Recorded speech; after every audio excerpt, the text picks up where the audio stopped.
પહેલા એ કહ્યું કે ભ્રષ્ટાચારને ઉજાગર કરવો એ ભારતના અલગ અલગ કાયદાઓ પૈકી કયા કાયદા હેઠળ ગુનો બને છે એની કઈ કલમ છે, આ કલમ કયો અને ત્યાર પછી તમે અમને આ ભાઈ જે છે એને જેલમાં નાખો.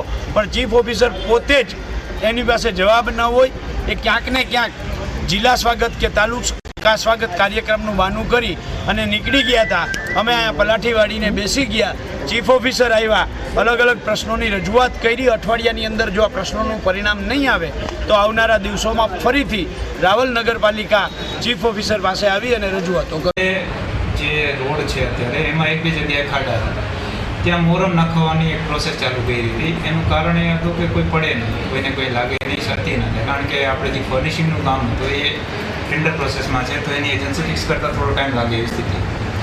તો સત્વરે એ સમસ્યાને ધ્યાને લઈને એ પ્રોસેસ ચાલુ કરી હતી કે આપણે મોરમ નાખીને અત્યારે એ રોડને થોડું ઠીક કરી નાખીએ. બહુ વધારે ખાડો નહોતો, પણ છતાંય મેં કીધું આ વ્યવસ્થિત કરી નાખીએ, કારણ કે એક ટીમ આવેલી હતી એને આ સજેશન્સ આપેલું.